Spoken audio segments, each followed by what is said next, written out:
नज़ीर, Republicans ने Israel first की policy को परसू किया और उसका नतीजा क्या निकला? उनको डिफीट हुई है बैडली और एक नॉकआउट डिफीट का सामना जब उनको करना पड़ा है, तो ये एक बहुत बड़ा मोमेंट है कि इसने अमेरिकन पॉलिटिक्स को जब वो बदल के रख दिया है। यूएस हिस्ट्री में नज़ीर, अगर आप हिस्ट्री पढ़ते हैं तो उसमें ऐसा टाइम आया है कि अमेरिका जो है उसको कुछ ताकतें, जो ऊपर से कुछ ताकतें आ जाती हैं और वो कंट्रोल कर रही होती हैं पॉलिसीज को, तो ऐसा हुआ है कि अमेरिकन जो हैं कि वो कंट्रोल करने वाली ताकतों के खिलाफ जब वो उठ खड़े हुए हैं और उन्होंने माफिया को जब शिकस्त दी है। तो ये एक ऐसा मोमेंट है अमेरिकन हिस्ट्री के अंदर कि इस वक्त इजरायली लॉबी जो है वो अमेरिका को कंट्रोल करती है।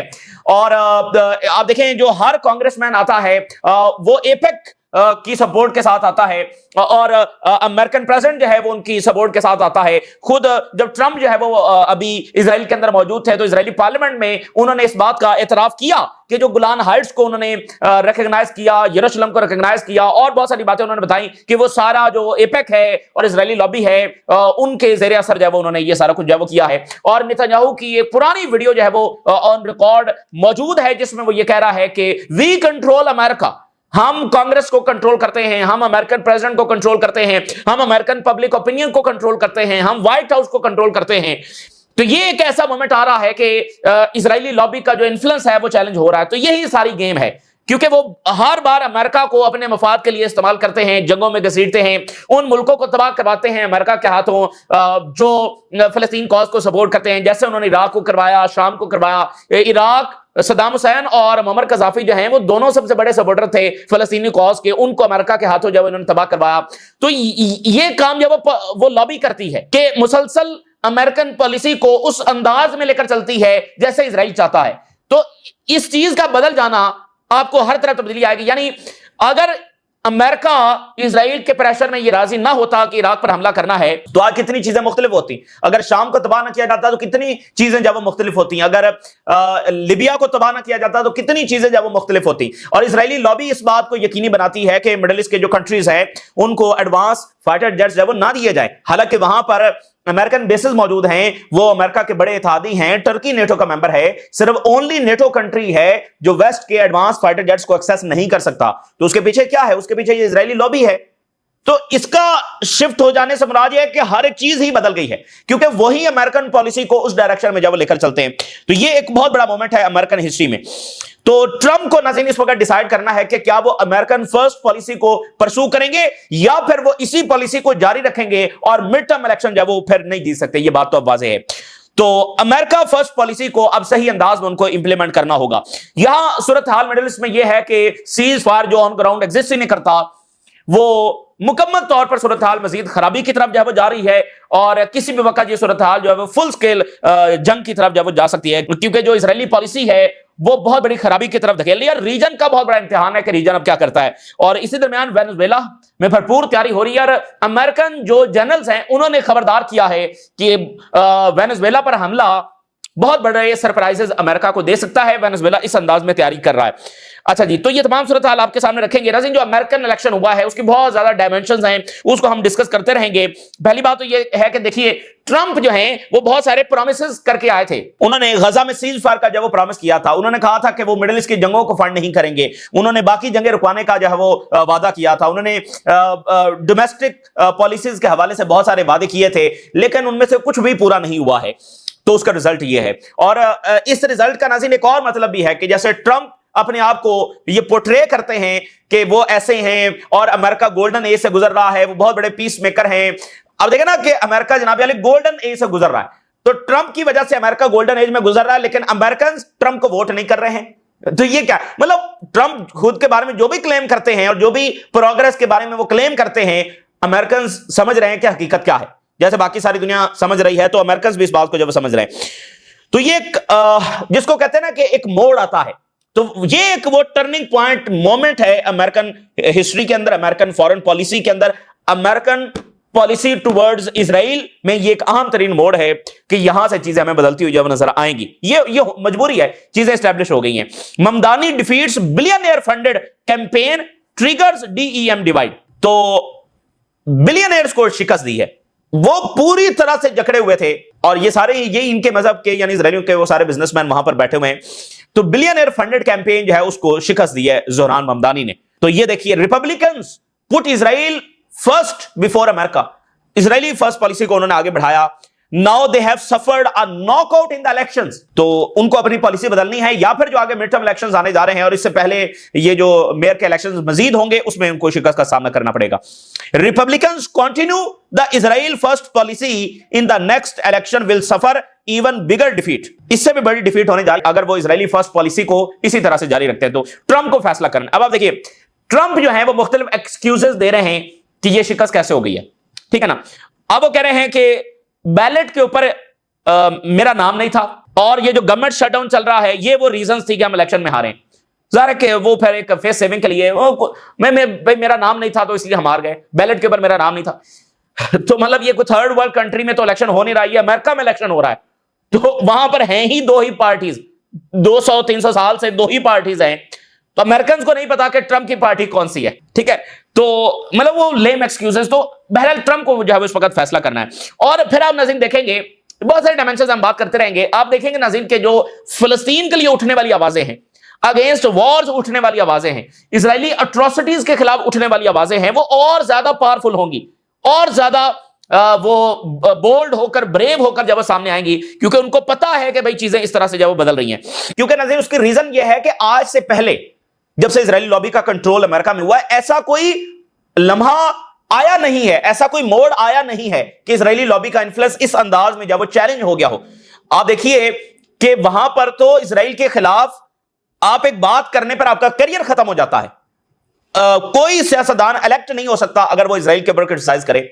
आप देखेंगे ट्रंप ने आने के बाद अपनी ही यूनिवर्सिटीज को किस तरह से ट्रीट किया, सिर्फ कि वो नेतन्याहू के ऊपर क्रिटिसाइज ना करें, नेतन्याहू की जेनोसाइड के ऊपर क्रिटिसाइज ना करें। ट्रंप ने अपनी ही यूनिवर्सिटीज को, जो अमेरिका के उरूज की जमानत है, उन यूनिवर्सिटीज को किस तरह से ट्रीट किया है, कैसे अपने ही स्टूडेंट्स को, जो कुछ हुआ कैंपसेस में, हमने सारा आपके सामने रिपोर्ट किया।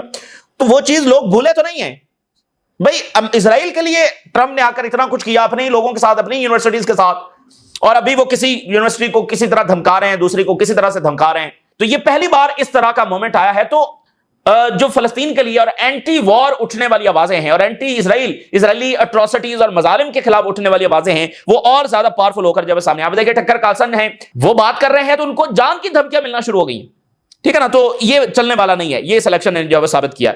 और सबसे बढ़कर बात नाज़रीन ये है कि इजराइल को फंड करना अब अमेरिकन के जो लाइफस्टाइल है उसको मुतासिर कर रहा है। सबसे सीधी बात यह है कि पहले है कि भाई फंड हो रहा है, अमेरिकन अपनी जिंदगी गुजार रहे हैं। अब यह है कि कॉस्ट ऑफ लिविंग इतना ज्यादा हो गया है, हाउसिंग कॉस्ट इतना ज्यादा हो गया कि अफोर्डेबल नहीं है, तो पैसा चूंकि उधर जा रहा है तो वो अमेरिकन बरह रास्त मुतासिर हो रहे हैं। तो ये यानी जंग अब उनको बरह रास्त मुतासिर कर रही है, तो इसलिए वो इस चीज को अब अफोर्ड नहीं कर सकते।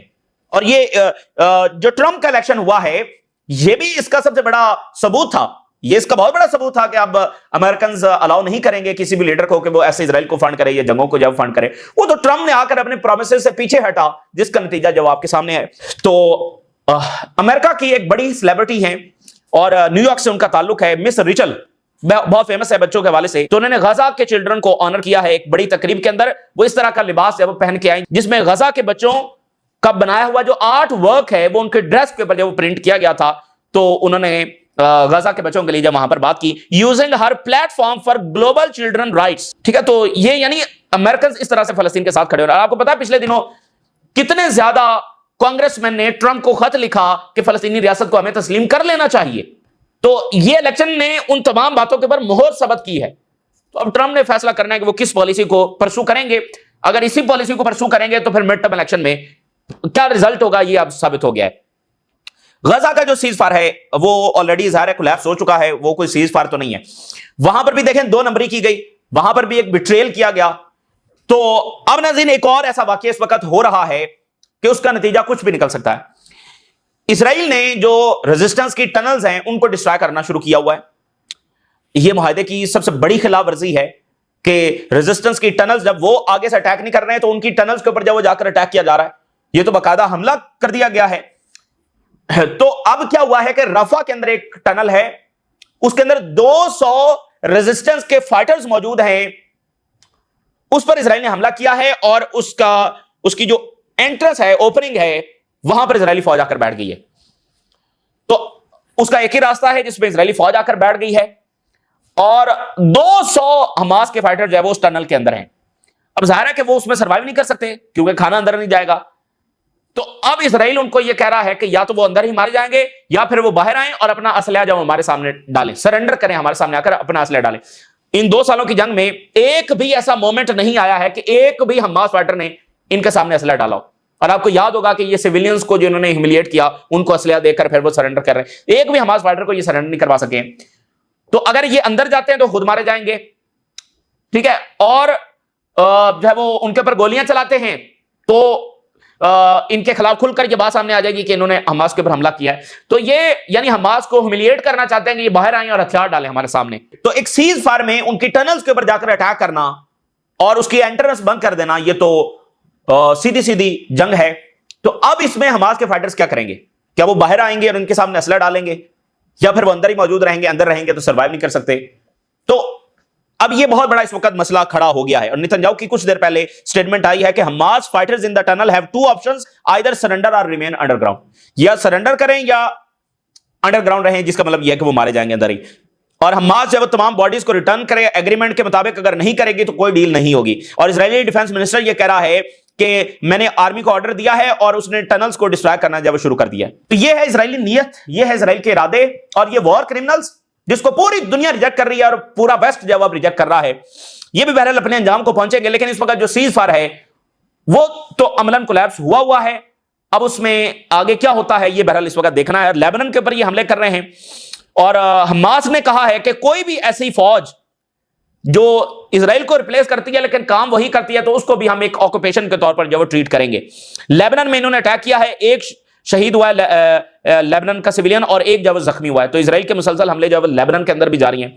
तो रीजन के लिए एक बड़ा इम्तिहान है कि इस वक्त वो क्या डिसीजन लेता है। अच्छा, तो अब इसी दरमियान ईरान के खिलाफ जब वो मुसलसल प्रोपेगेंडा हो रहा है ईरान पर हमला करने के लिए, अब जो है वो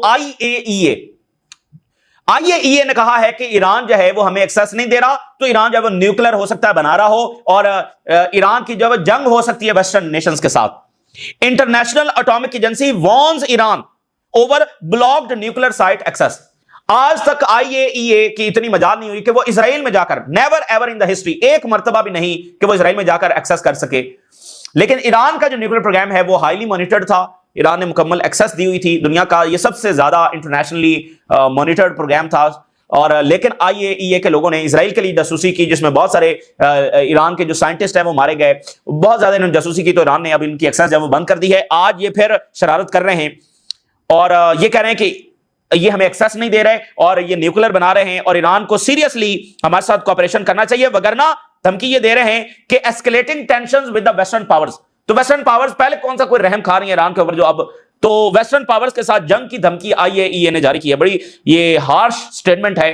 तो आईएईए का चीफ, जिसके बारे में ईरान ने कहा है कि ये इजराइल का खासुल खास है, वो ये कह रहा है कि हमें बिल्कुल हमने कांटेक्ट खो दिया है और हमें कुछ नहीं पता कि वहां अंदर क्या हो रहा है। ईरान का जो न्यूक्लियर स्टॉक पाइल है वो कहां पर है और ये हमें जो है वो फौरी एक्सेस दें, वगरना वेस्टर्न नेशंस के साथ ईरान की जो है वो एस्केलेशन होने जा रही है। तो ये धमकी उन्होंने लगाई है। ईरान के सदर ने ये अप्रूवल दिया है कि एक हेब्रू चैनल, यानी जो इब्रानी जुबान हेब्रू चैनल जो है वो बनाया जाए ताकि इजराइल का जो प्रोपेगेंडा है उसको जवाब दिया जा सके। Iran will create a Hebrew language TV channel. The decision approved by the president of Iran is aim to countering the propaganda of the Israeli regime in the media space. ताकि Israeli जो Nobel Peace Prize दिया गया है Venezuela की जो खातून है जो अपने ही मुल्क पर हमला करवाने की हिमायत करती है और जो मजाक नोबेल पीस प्राइज का बना दिया गया है, तो उसने ईरान पर हमले की भी हिमायत कर दी है। ये नोबेल पीस प्राइज विनर है जो जंगों की हिमायत कर रही है, अपने मुल्क पर भी और दूसरे मुल्कों के पर भी। कहती है कि मैंने नेतन्याहू के साथ बात की है और हमारी पूरी सपोर्ट जो है वो नेतन्याहू और इजराइल के साथ है।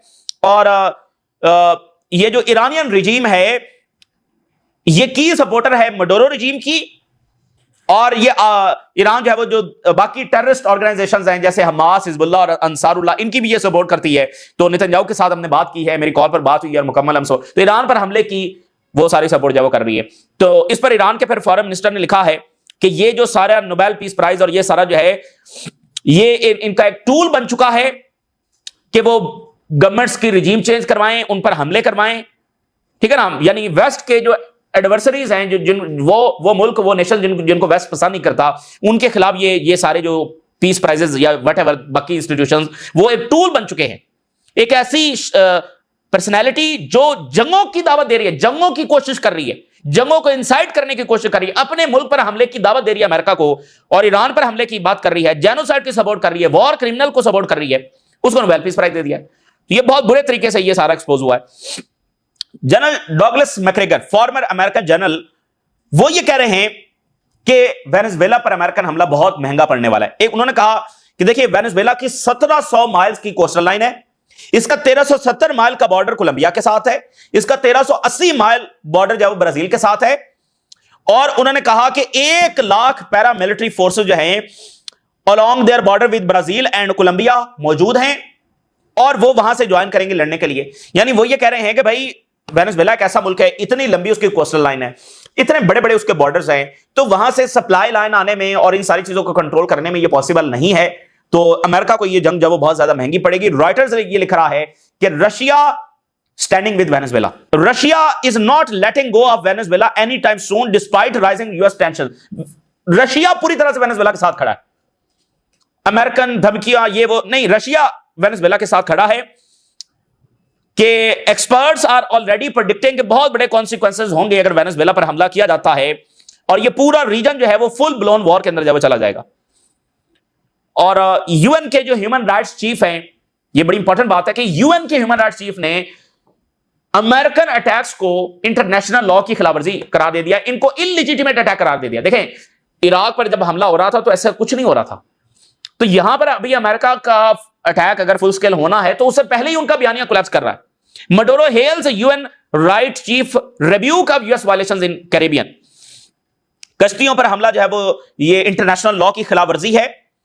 तो मडोरो ने कहा कि ये एक जबरदस्त स्टेप है in global defence of justice and sovereignty. तो ये इस वक्त की सूरत हाल है। और उधर रशियन फोर्सेस जो है, जो काफी दिनों से एक यूक्रेनियन सिटी के हवाले से जंग चल रही थी, बाहर मौजूद थी रशियन फोर्सेस, और बहुत बड़ी जंग वहां पर जारी थी। आज कुछ देर पहले रशियन फौजें जो वो उस सिटी के अंदर दाखिल हो गई। एक और यूक्रेन का बहुत बड़ा सिटी फॉल कर गया है। तो हर गुजरता दिन यूक्रेन जो है वो निकल रहा है और रशिया के हाथ में जा रहा है, और वेस्टर्न पावर जो है वो यूक्रेन को, यानी वो जीत नहीं सकता है, खुद बरतानिया के आर्मी चीफ ने कहा। और वो रशिया तेजी के साथ आगे आ रहा है, और रशिया बिल्कुल ही जंग जीत चुका है। और इसमें जब वेस्ट को या तो रशिया की डिमांड्स मानना पड़ेंगी या फिर उसके साथ बराह रास्त जंग करनी है, तो ये यूरोपियंस लड़ेंगे, रशिया के साथ नहीं लड़ सकते हैं, ठीक है ना, बिल्कुल नहीं लड़ सकते हैं। और रशिया वहां पर जीत चुका है। जब ये जंग शुरू हुई है तो यूरोपियंस और नेटो और अमेरिका ये सारे ये समझ रहे थे कि चंद दिनों के गेम है और यूं रशिया कोलैप्स होगा, सैंक्शन लग गई है, रशिया फारिग है। आज आप देखें 3 साल के बाद सूरत हाल कहां खड़ी है। तो ये है वो बात के हेजेमोनिक स्टेटस जो वेस्ट का है वो चैलेंज हो रहा है। उनके वेपन्स, उनकी सैंक्शंस, उनका एक एक हथियार, चाहे वो टेक्नोलॉजी हो, चाहे वो करेंसी हो, चाहे वो मिलिट्री वेपन्स, सारे वो सारे फेल हो रहे हैं। उनकी सुप्रीमेसी फेल हो रही है, उनका हेजेमोनिक स्टेटस फेल हो रहा है। तो ये इस बात का सबूत है। तो ये इस वक्त की ताजा तरीन सूरत हाल जो आपके साथ शेयर किया आपने। राज अल्लाह हाफिज।